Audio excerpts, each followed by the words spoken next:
Okay, good afternoon, and thank you for joining us for today's webinar on advanced analytics for the power generation industry. My name is Morgan Bowling, and I'm an analytics engineer here at Seek. We'll go ahead and get started with our webinar. First off, thank you guys for taking time out of your day to attend the webinar with us. After the webinar, if you have questions, you can visit our community website at www.seek.org. Our YouTube channel, which has a variety of videos, and also for questions, you can email Joe with Swan Black or info@seek.com. As far as upcoming events, you can see a few of the upcoming events that Seek will be exhibiting at over the next couple of months down at the bottom of the screen there. Your presenters for today are myself, Morgan Bowling with the Seek Corporation, an analytics engineer. We have Joe Gardner with Swan Black. He's the practice lead there and will give us a kickoff here in just a second. And then we have Elise from our Seek Corporation, who's a marketing specialist here with us. All right, I'll go ahead and hand it over to you, Joe, if you want to go ahead and kick us off. Sure. Thanks, Morgan. Can you hear me okay? Yep. Okay, perfect. So thanks everybody for joining. As Morgan said, my name is Joe Gardner. I lead our practice here, Swan Black. I'm the practice lead. Spent a lot of time working in business analytics. I have a master's degree from the Kelley School at Indiana. Spent a good part, 7 or 8 years working at a management consulting firm doing business analytics consulting, managing teams of consultants around data analytics. So taking this more to the industrial sector, and our focus primarily here at Swan Black is around exactly that. We work in the industries of obviously power, CPG, food and beverage, kind of the myriad of different industries. But our focus is on helping organizations generate meaningful insights from their process data, whether that's historian data, whether that's other traditional manufacturing databases. Really, our goal is to help drive value through insight. And we do that through a number of different ways. Obviously, we leverage a number of different applications and tools. We do some very advanced reporting and analytics. Obviously, what we'll talk through today, the Seek application.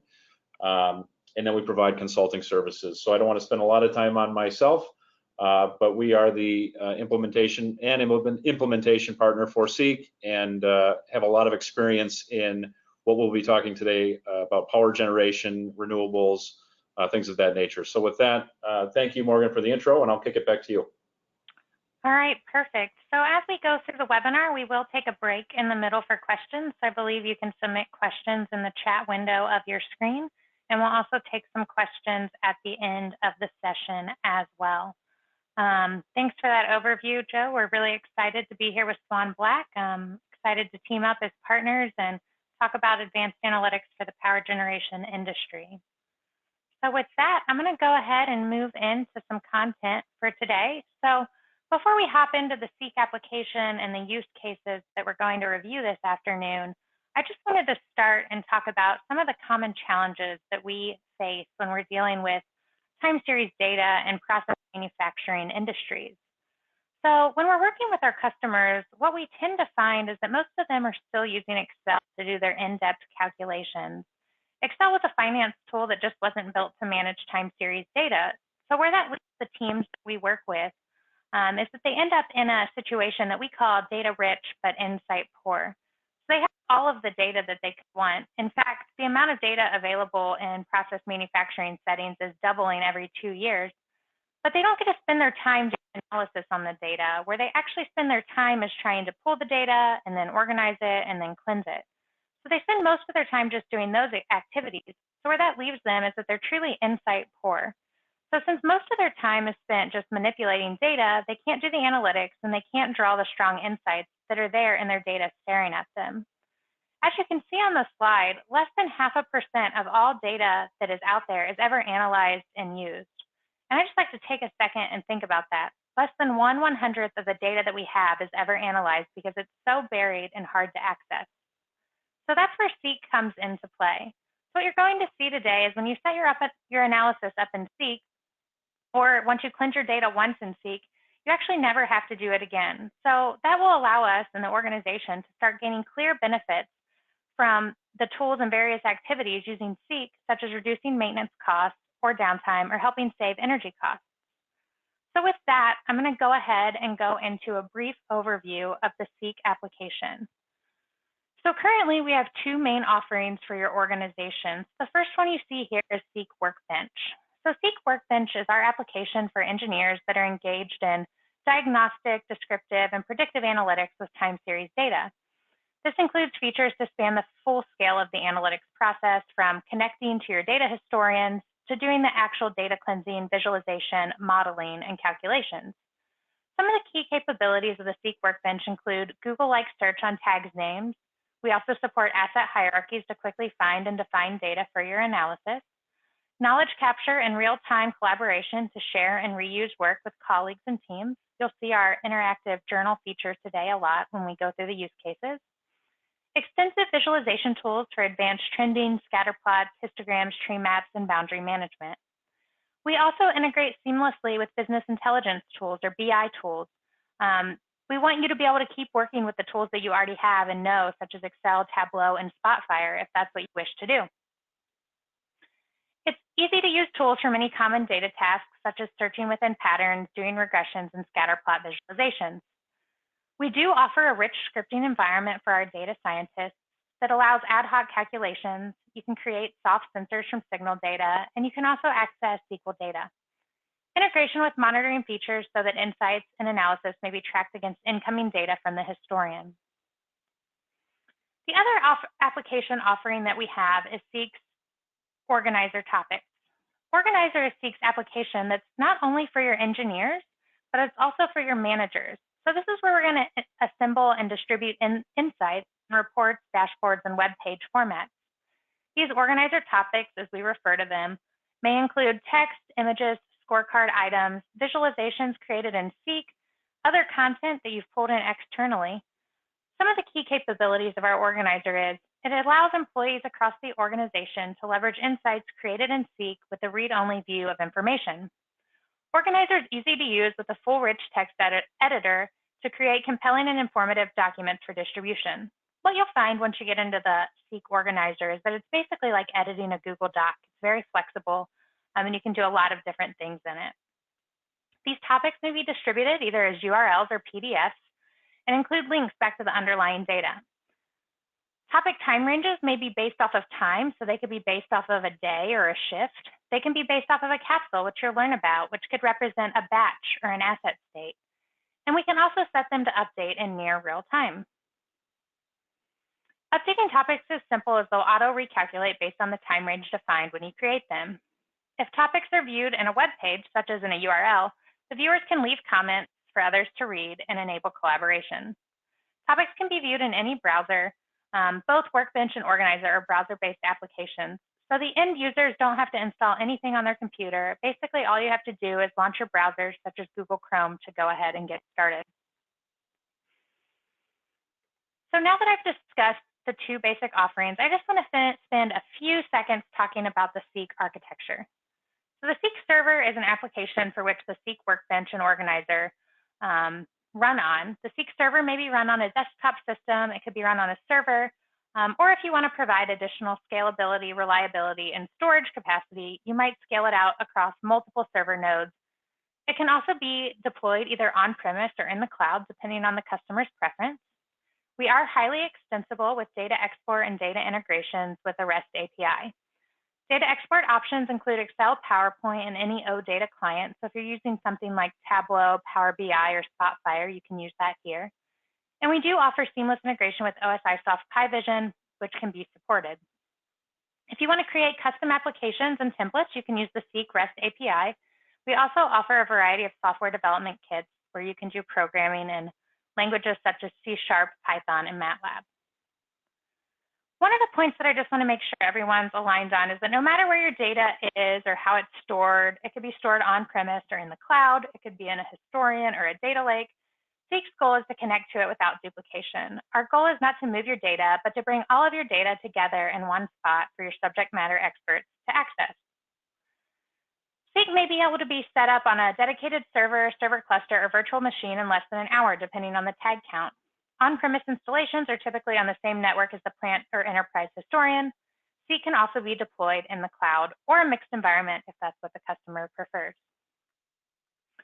So that's a little bit about the Seek architecture and the offerings that we have. Next, before we move into the use cases, I just want to spend 1 minute talking about what the analytical approach that we use in Seek is. So the first thing that we're typically learning when we're doing use cases in Seek or we're trying to do is how to search data. So when we start an analysis, we start by pulling in our raw signals. We find those using regular expression searches. And then from there, we start to search the data to identify periods of interest in our data. We'll call those capsules and conditions, and I'll reference them a lot over the next 45 minutes. Then we'll move into how to quantify data. So once we've defined our periods of interest, we begin to do analysis and calculations on the amount of time that those conditions exist. Or maybe you want to know the average value during those periods. Once we've done our quantification, we'll move into how to model. So maybe we want to do, we'll show you this in a few examples today, but we'll do some modeling using our first principles or empirical models. And then lastly, once we've modeled, quantified, and searched, we'll move into how to monitor our real-time data. Maybe we want to use a golden profile. Maybe we want to build a dashboard that can be shared in the organization. Or maybe we want to have real-time alerting for when we exceed a boundary based on some sort of a condition. So with that, I'm just going to go ahead and show you an overview of the use cases that we're going to take a look at today. So I tried to include a little bit of information for everyone here. So hopefully you'll see something that'll pique your interest. So we're going to start with some information on renewables, looking at wind turbine ramp up. We'll then move into chemical injection optimization in a more traditional power generation setting. From there, I'm going to take us over to the distribution space where we look at power grid balancing. And lastly, we'll have a review of heat exchanger performance monitoring. I also have a list of other potential use cases at the end, which will get your brain turning a little bit more on how to use advanced analytics in the power generation space. So with that, I'm going to go ahead and get going. So the first use case that we're going to look at today is wind turbine ramp up. So on the power grid, what we find is that renewable energy sources are typically the swing factor of production. So what this means is that when there's a reduction of demand on the power grid, oftentimes wind turbine generators are required to curtail their production. Once the power is needed again, that wind turbine ramp up can't occur immediately. The grid operators require there to be a ramp up period. The amount of lost production between the actual power generated and potential power generated during this ramp up can be charged back to the grid operator. So the solution that we're looking to come to here is to calculate the wind generation potential. This is a model based on strength and direction. We will then compare the potential power generated versus the actual power generated to identify the ramp up period and quantify the losses during this time frame. The outcome for our customer here is that it is now a lot easier and more straightforward for them to calculate the commercial losses associated with the ramp up period, and this will enable them to easily pass the charges back to the grid operator for reimbursement. Lastly, this analysis, once it is completed on one wind turbine, can be scaled out to the entire fleet. So I'm going to move on to a demonstration here of this use case in Seek. So what you can see is that I've launched the Seek Workbench analysis tool. On the left of our screen, you can see that all of our analysis steps have been documented. This is what is called our journal feature. We have a variety of links that will direct us through our analysis.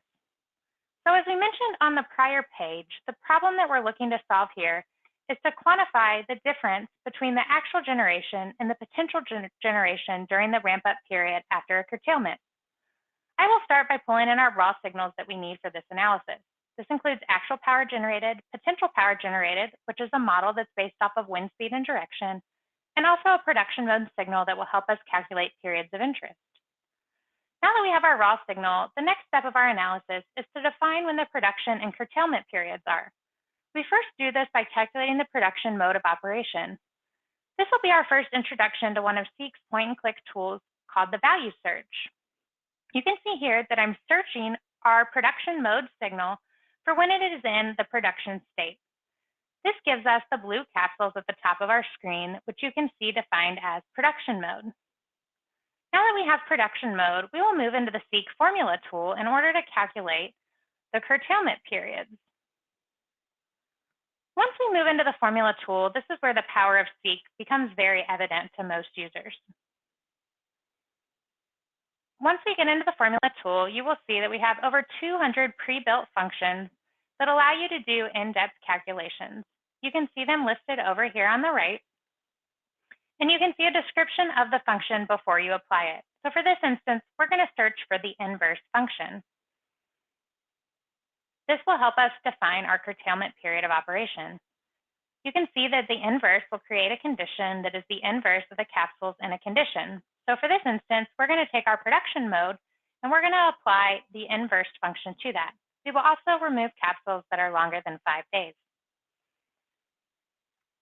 So now that we've calculated our curtailment periods, which you can see on the top of our screen, indicated by the red blocks, we can go ahead and move on into the next step of our analysis. So after we've calculated our production mode and our curtailment periods, the next calculation for us to do is to calculate the ramp-up period. This is again done in the Seek formula tool. We will go ahead and launch that here, and you can see that the ramp-up periods are defined as the pink capsules at the top of your screen. Once we open up the formula for the ramp-up after the curtailment period, the formula that we're looking at is the difference between the potential generation and the actual generation. And when that value is still greater than 0, meaning we haven't reached our maximum power generation yet, we are still in our ramp-up curtailment stage. We then remove short capsules of less than an hour that could potentially be due to sensor variability to finalize our condition defined as ramp-up after curtailment. So now that we've defined all of our periods of interest for this particular analysis, we're going to start doing calculations on them. We now need to define how much power generation we lost during this time period. You can see that we have a calculated signal called lost power in brown on the screen. We do this, again, by using the Seek formula tool. The formula tool here just looks at the potential power generation minus the actual power generation within the curtailment period.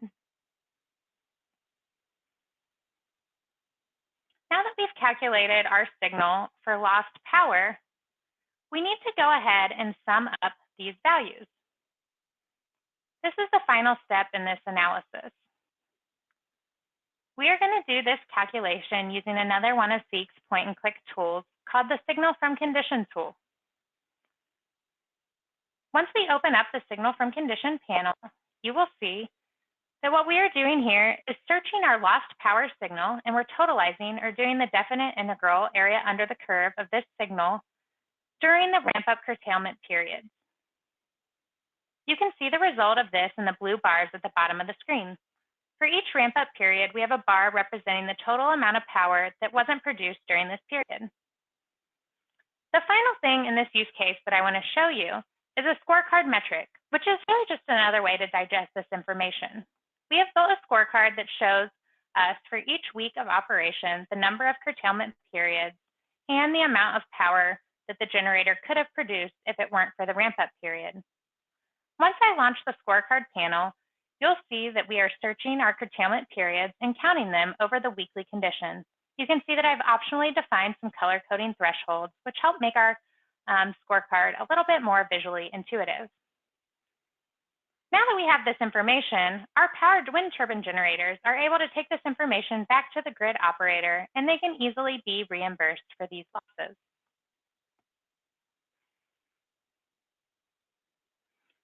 The next use case that I'm going to move on to is looking at the optimization of chemical treatments that are used to manage emissions at coal-fired power plants.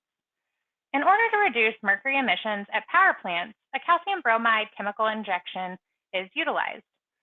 For this use case, the plant had been assuming a constant level of production to determine the amount of chemical to inject.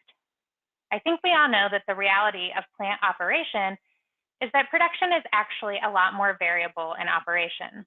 This will lead to wasted chemicals when the plant is operating in lower production tiers. So at this specific plant, they know that their calcium bromide additive feed system is severely under-instrumented. This makes it difficult for them to be able to optimize the amount of chemical to be injected. I'm going to walk us through a breakdown of the approach that we took to solve this problem. In this use case, we used dimension reduction, historical benchmarking, and a combination of rule-based models to narrow our operating conditions. This allows us to bucket production modes based on the coal feed rate. The next step is we will apply a hybrid of empirical and rule-based models to predict the actual calcium bromide requirements. Because our system is under-instrumented, we will need to create an empirical model to relate the observed mercury over treatment with the calcium bromide used. In this case, we didn't have a measurement of the calcium bromide flow, but we were able to use pump speed to help build our correlations instead. Once we know the calcium bromide flow related to the coal feed rate, we can determine the pump correction factor that needs to be applied when operating in each coal feed regime. To do this, we will use historical benchmarking for when the mercury was below target. If the mercury is below target, that means we added too much treatment. We will then use our model of calcium bromide based on the pump speed and the coal feed rate to give us a recommended treat rate. As desired, we then have a model to optimize our treatment. The outcome for this particular use case with the customer that we were working with is that we were able to optimize their additive feed usage for change in production rate while still meeting their emissions target, which is measured by the stack analyzer. The estimated chemical savings per year for this use case was about $100,000. There are also some additional savings related to lower levels of corrosion in the system.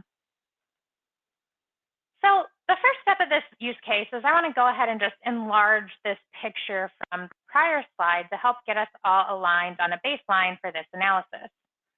So the first line I want to take a look at here is the dark blue line, which shows that mercury emissions go down the more calcium bromide treatment we use. I think that makes sense and is a pretty basic concept for us all to align on. This comes at a cost defined in the light blue line, which shows that the more additive we use, the higher the cost, which also makes sense. And lastly, another factor in this analysis, which we didn't quantify, is that you actually want to avoid over-treating your effluent stream, not just because of the extra cost of chemicals, but also the more calcium bromide injection we do, the more corrosive the environment is in our system. And the more corrosion we have in our system, that can shorten our equipment life or accelerate our time to downtime due to corrosion. So the goal here is for us to treat enough to meet our emissions target, but we don't want to over-treat due to unnecessary costs and corrosion in the system. I'm going to move along here to the dimension reduction step that we took in SEEK. So what you can see here is that we are narrowing the operating conditions by bucketing production based on coal feed rate, which is derived from power generation. So you can see in the green what we've defined as the high output modes of operation, in the purple, the medium output modes of operation, and in the orange, the low output modes of operation. We will use this to optimize our additive rate. So there is not necessarily an obvious and logical way to bucket when the operation is high, medium, and low. Therefore, it's important for us to remind ourselves and also to structure our analysis that we can easily iterate on the definition of the operating modes. So if later, when we're doing our historical benchmarking activities to look at times when mercury was overtreated, we can come back here and redefine these buckets to better align with those periods. I'm going to go ahead here and move to the final results chart for this specific use case, and we'll work through it together from top to bottom. So at the top, you can see the various modes of operation of the plant that we looked at on the prior slides. As I mentioned, these can easily be tuned and iterated on if needed per the model. Below that, you'll see our actual power generation. Next, we get into our model for the additive injection rate. So the brown line shows actual calcium bromide feed this is defined from a model based on pump speed. Next to that, you'll see a pink line, which shows the model recommended chemical addition based on the modes of operation up top. So if you're running in the high output mode of operation, obviously you'll recommend to put in more chemical treatment.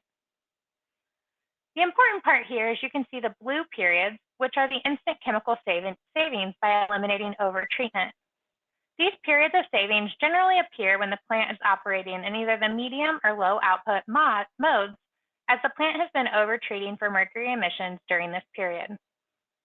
Lastly, at the bottom of the screen, we have summed up our savings each week. So this model can actually now be used by the operators to determine in real time when the rate of treatment should be slowed down to allow them to capture that instant chemical savings benefit. Another benefit that we mentioned briefly was that you can also reduce corrosion via overtreatment of the system. So with that, I've finished the first two use cases that we had prepared. Are there any questions out there, Elise? Yes, we do have a question right now, and that is on the wind turbine ramp up. You mentioned that you can scale the single turbine analysis for an entire fleet. How is that done? Oh, perfect. So in the wind turbine ramp up, and this is applicable in a lot of the SEEK use cases, a lot of times we want to do something once and then we want to scale it out to many times. So with the wind turbine ramp up, using asset trees, SEEK has an asset swapping functionality where you can quickly swap out an analysis to many other different assets that you have. So you can swap it from turbine 1 to turbine 2 to turbine 3. And we also offer a tree mapping functionality that will allow you to see an overall field view of all of your individual operating assets at once, just to see an overall higher level of where the operations are at. So yeah, that's a really good question. Great, thank you, Morgan. As of right now, that's the only question that we have, but we will have another opportunity for questions at the end of the webinar. And again, you can put them in the questions box on the GoToWebinar screen. All right, perfect. So with that, I'm going to go ahead and move to our third use case that we had planned out for today. So we started with renewables and then we went to traditional. So those were both on the power generation side of the space. But what I want to take a few minutes talking about next is the power distribution space. So the next use case that we're going to take a look at today has to do with power grid load shedding. So the challenge that we're looking at here is that in the US, there's a variety of independent system operators that are also referenced as ISOs. And those ISOs will utilize price swings on the power grid to drive large load changes. After these power swings, the operators need the ability to be able to manage customer supply following the load reduction event. So those operators need to be able to anticipate what the rebound in power demand is going to be once the price returns to normal. So what this requires is the ability of us to be able to characterize past event behavior to allow operators to monitor current event behavior and anticipate the response based on prior events that they will see once the price spike has ended. So the solution that we used for this use case is that we're going to utilize SEEK's capsules and conditions, which we looked at on the prior use cases, to identify load change events. Then we will use signal from condition to quantify event magnitude. From there, what we will do is we'll summarize these results using our scorecard metric functionality. In this case, one of the things that the ISO did is they leveraged Pi Asset Framework to write these tags back to Pi for real-time monitoring. We can also use our organizer topic functionality to summarize this information and share it with the organization. So you can see an example of this in that picture on the left. So the results that we were able to deliver here for this ISO was the ability to identify load response after high pricing events, which now allows our operators to better anticipate in real time the power grid requirements following a high price spike.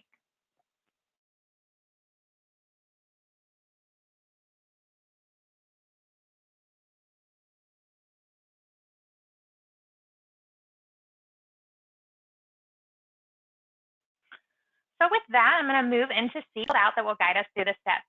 Our end goal here is going to be a summary of the load response sizes and durations so that the operators can be prepared on how much load to expect after the price recovers. So you can see here, I've already gone ahead and pulled in our raw signals. So I've got our price and our overall grid demand. And what you can see is that when the blue signal takes a spike, the grid responds with a corresponding drop in demand. So that's the period that we're interested in quantifying.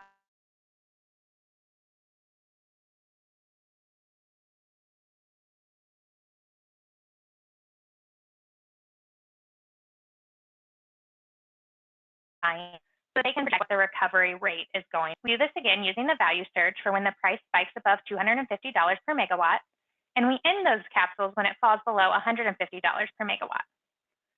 Now, before we can do in-depth calculations, data cleansing is almost always necessary to make our signals suitable for calculations. So the first thing we're going to do here is we're going to clean our power signal. So we do that by using a couple functions. We use the remove outliers function, and we also use one of our variety of filters. In this case, we'll go ahead and search the filter and take a look at what type it is. Here, this method works by setting a polynomial of the specified order to a window of input data and deriving the output samples from the polynomial. This is just one of our variety of filters. We also offer a low pass, a high pass, and an agile filter. So now that we have our filtered signal, we can start doing calculations. We will start by doing the derivative to identify how fast the power is changing. You can see here that we calculate the derivative very easily using Seek's formula tool. So within the derivative, we're basically calculating a rate of change of our 5-minute delta variable, which was derived from our cleansed power signal. So now that we have our derivative, we can go ahead and move on to our next step of the analysis. We're basically looking to create a condition to indicate periods to look for a drop in power. The first step that we're going to do is we're going to use the formula tool to grow the end of our high price spike to help us identify when conditions return all the way to normal. You can see here that I just searched our high price signal or condition, and I extend it out by 40 minutes into the future. That makes it a little bit longer.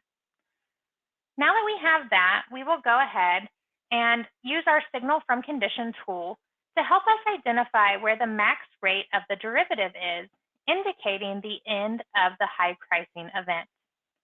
So I'll go ahead and open up that panel here. So you can see that we're using our signal from condition tool on the derivative to plot the maximum over the high price capsule extended period. We're going to get a timestamp at the point of the maximum value, which we'll use in the next step. And for this case, we're just going to get discrete points, which you can see in the blue bars at the bottom of the screen for each high price event.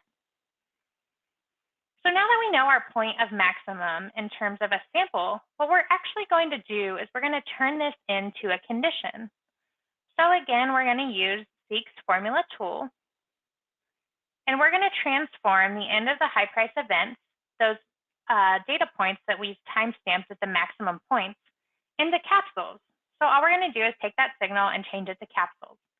Now, since we picked for these to be discrete points, these will be zero-length capsules, so we won't actually see them on the screen, but we can use them to do further calculations and analysis. The last step here is to use composite condition to join the start of the high price event with the newly defined end of high price event from the maximum to create a new condition called high price full event. You can see here that we're going to use the join logic, which will connect our high price event to our end of high price event.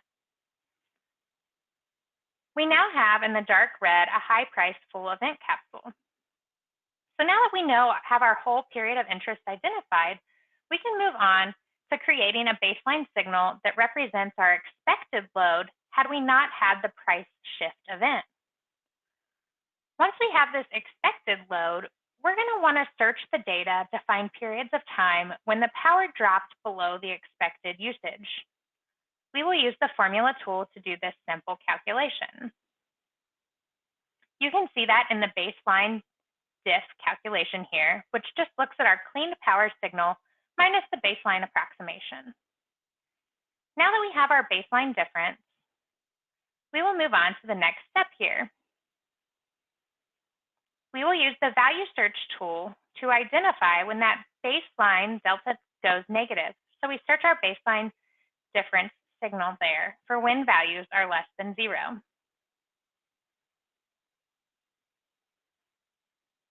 Our last step in this analysis here is to create a new signal which shows the expected power had the high price event not occurred and triggered the load shedding event. We will go ahead and clean up our view, remove unnecessary data, so that we can move on to the next step of aggregating our statistics. The final view of this analysis is here. You can see our original price. you can see our power clean signal, and you can see our expected power signal, which is combined from our load shedding events, as well as our power clean signals to define what the expected power would have been. The last step here is to aggregate some statistics around these load sheds. So we want to calculate aggregate statistics on the load shedding event. So the first step that we haven't done yet is we need to calculate the magnitude of the load shed. We're going to do this using a simple formula called load shed here, which looks at the expected power minus our clean power signal. We'll go ahead and execute that. And now that we know how much power was shed, we're going to use the signal from condition tool to calculate a variety of metrics. These metrics could have been calculated directly in Scorecard, but using signal from condition gives us some more flexibility. Here you can see we're searching our load shed signal and totalizing it, or taking the area under the curve during the load shedding event. Lastly, you'll see that this information is summarized in a scorecard. We can see the average load shed, the maximum load shed, and the duration of the event, as well as the number of events during that period of time. I'll now switch over to the organizer topic, where you can see we've organized a variety of tables and graphs to show this information. This can be used to report out to the organization on these grid load shedding events. We can share this via URL with these different links with our colleagues. We could also export the information using a PDF to share with our colleagues that don't have Seek.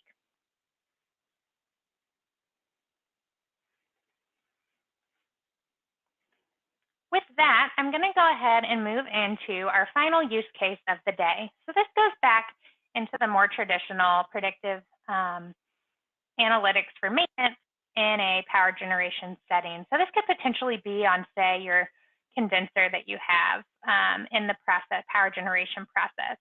So the goal here is for us to optimize our maintenance schedule of this heat exchanger. So I think, as many of us know, over time our heat exchanger will foul, and eventually it will meet a minimum operating threshold for heat exchange needed in the process. Then we will have to cut rate to maintain operations or take the exchanger out of service for cleaning. Maintenance events should be driven by economics. So the solution that we will use here includes a predictive model based on forecasted plant operations. We also can compare the present cycle with previous cycles to help determine root cause for accelerated fouling on certain cycles. For this use case, we're going to focus on the developing of the predictive model. By doing this analysis, I can reduce production losses and gain savings of at least $10,000 per year per heat exchanger, and minimize the impacts on operations by being able to give them a date when I anticipate the exchanger going out of service. So like our other use cases, we start by having a Seek Workbench analysis pulled up here. So in this instance, I've already gone ahead and loaded our raw data onto the screen. I will use my worksheets here to step us through each step of the analysis along with the journal. So you can see our raw signals for this analysis include flow data, hot and cold, temperature data, hot and cold on both sides of the exchangers. So now that I have my raw signals, we'll go ahead and move into some of the calculations. These are basic first principle heat exchange models that you would have gone through in your textbooks. So you can see I'm doing duty calculations here. So what we'll go ahead and do is pop open the duty calculation, which was done in the formula tool, and take a look at it. So you can see I'm not doing anything unexpected here. To calculate duty, I'm taking flow times specific heat times the temperature difference on the exchanger. In the screen, you'll see that I also have a calculation for cold duty, average duty, hot approach temperature, cold approach temperature, log mean temperature difference, and finally, what we're really interested in for this analysis, heat transfer coefficient, which is based on the duty, log mean temperature difference, and area of our heat exchanger. So now that we have our relevant parameters and calculations done, the next step of our analysis, similar to what we did earlier, is to move on to some data cleansing. So I'm going to do a model of my heat exchanger, and when I do the model, I don't want to include these periods of bad data in that model. When I look at my periods in orange here, you can see periods that have large drops in data, which I wish to exclude. I'm going to remove these low flow periods, which indicate short downtime events. I'll go ahead now and add on the cleanse signals, which you'll see in dark blue on the screen. You can see from the cleansed signals that we've removed some additional spikes using remove outliers in Seek, but we've also removed the low flow downtime period for when the unit was shut down or in unstable operations. So now that I have my cleansed signals, the next step that we'll go ahead and move on to here is we'll go ahead and start moving on to the modeling aspect. So you can see here I've done several different models, and we'll open one of them to take a look at it. On the screen, you can also see that I have a days in service signal that I calculated. This is important because fouling is related to how long I've been on my current heat exchange cycle. To do this calculation, I've created a one-day signal and removed downtime periods, and then calculated a running sum since the start of a cycle, which gives me my days in service. Now that I have this information, I can move into my models. I'm going to go ahead and open one of the few that we've calculated here so that we can take a look at it. Prediction Panel is a point-and-click tool that quickly does regression models. So you can see here we're doing a U-value prediction, modeling our heat transfer coefficient based on days in service, cold liquid flow data, and cold liquid outlet temperature data. We've given our model a training window, and we can select which type of regression we want to do. Linear, log, polynomial, or expanded basis combines them all. We can pick a condition to limit our training window within. It will only look at data when that condition is true. And if you want to change the regression method, you can. For this instance, I'm just going to stick with ordinary least squares. At the bottom of the screen, you can see your regression statistics and coefficients, which will help you decide if your model is a good one or not. You might also wish to switch over to Seek's scatterplot view to look at your model and identify outliers, which will help you further tune what you're looking for. So now that I have a model that I'm happy with, I'm going to go ahead and shift over to the last part here, which is doing my predictive maintenance. So you can see once this loads that I've done my, taken my and plotted my heat transfer coefficient with two different predictions in gold and blue. These are based off of different operating conditions for my cold flow rate. The plant typically will operate at the high rate, but it can also operate at a lower rate. This will help us define the maintenance window, which you can see being defined as the red bar. We currently anticipate our heat exchanger to be ready for maintenance on August 2nd of 2018. We can communicate this to our maintenance organization so that they can go ahead and schedule this information. The last step here is we've again summarized our data in a tabular form using Scorecard Metrics. You can see our current U value of our heat exchanger, our average degradation rate, as well as a prediction of how many days until maintenance. The last step that we're going to do here is we're going to move over. We'll go ahead and move over to an organizer topic where you can see where all of this information has been summarized. We've got live updating charts, KPI metrics that we're watching, and we've also embedded external content such as pictures of heat exchangers. Again, we can share this using the Get Link functionality. We'll open up the presentation link here, and you can see what your colleagues would be able to see on this report. On the top right there is that tree map view that I discussed earlier, where you can monitor your whole asset and different sub-assets beneath it. So that wraps up the main use cases that I had put together for us to review today. But what I've also thrown on here that might be of interest to you guys, and just to help get your brain turning, your wheels in your head turning on different examples that might be out there, is similar to the heat exchanger example that we just went through. We could apply similar models to monitor reheater fouling. So the reheater is where condensate from steam turbines is sent to be heated or to saturated or superheated steam before going to the next steam turbine. Some of you might be mechanical engineers that are involved in traditional power generation areas where maybe you have turbine generated power. We do offer a pre-built point and click tool using Fourier transforms that can be used to complete frequency analysis very quickly. This will help you look at the vibrations that you see in the turbine and determine what's normal and what's not. We could also use it for some of these industry standard calculations and measurements. So we can use Seek to do gas turbine performance analysis. So maybe we want to do calculations on corrective load and heat balance. Or lastly, maybe we want to look at reliability, availability, and maintenance reporting. We could do the calculations within the Seek Workbench analysis tool, and then we could scale it out to the organizer topic to be able to share with our organizations. So with that, I know I'm starting to run out of time here, so I'm just going to go ahead and start to wrap up. So the last thing, the final message that I want to leave you here with today is that our end goal when we're doing advanced analytics is to allow us to optimize our plant operations and ultimately save the plant money. So today we reviewed a process to do that. It really starts with leveraging your existing data, which Seek does by getting all of your data accessible to your subject matter experts in one spot. Once the data is all in one spot, we really want to move on to applying advanced analytics so that now our subject matter experts don't have to spend all of their time gathering and cleansing their data, but they can actually spend their time performing meaningful advanced analytics. Once we've done those analytics, we can empower our employees to share those learnings and insights with their team and collaborate with the teammates.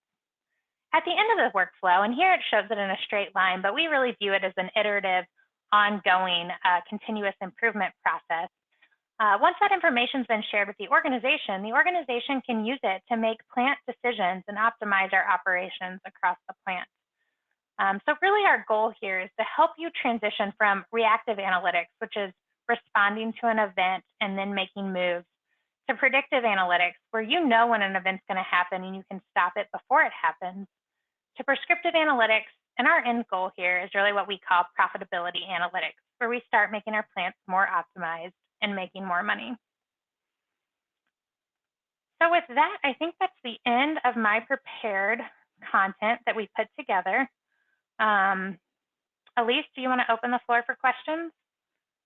Yes, we do have a couple questions right now. The first is, if I have data in a CSV file or other types of data, how can that be connected into Seek? Yeah, absolutely. Great question. So we do have the ability to, we obviously are connected into historians. We do support a variety of SQL connections. So if you have data in, say, a SQL database of some sort, we can connect into that. A lot of times customers keep their lab data in SQL databases, so we'll connect to those. But also some people just have ad hoc data stored on a CSV file on their desktop. And we also have a CSV importer tool where you can import that data quickly and easily to digest within Seek. So yeah, that's a really good question. Wonderful. Another one, do you have any pre-built models for gas-fired steam boilers? Yeah, so we are working with, so our model at Seek is to, we have a lot of industry experience. So we have best practice teams or competency teams that we're working with to develop those standards, which will basically bring our customers examples of what we would recommend for, say, similar to that heat exchange model that I just went through, maybe one for gas-fired steam boilers. So that's something that we're in the process of developing those recommendations around utilizing our industry experience. Great. I believe that's all of the questions that we have at the moment, but if you have any further questions, you can definitely send us an email to either Joe or info@Seek or even Morgan, and we can follow up. At the end of the webinar, there will also be a survey in which you can add any information that you wanted to discuss. So thank you to our presenters. And Morgan, you want to wrap up? Yeah, so I think what we have right here is just some of the contact information. So thanks, Joe. I don't know if you have any final words you want to add, but if you want to contact Joe, here's his email. You can also contact info@seek.com. We do have a LinkedIn, an online user community, which is a discussion board at seek.org, and a variety of videos available at YouTube. Joe, did you have anything? Thanks, Morgan. I think you've wrapped up pretty good. I just wanted to say for everybody on the line, thank you for taking the time. We're certainly here to answer any questions and potentially look at any application that you might have. So if you have any interest and you'd be interested in just talking further, we would be very open to the conversation. So please don't hesitate to reach out. That's it. Thanks, Morgan. Thank you.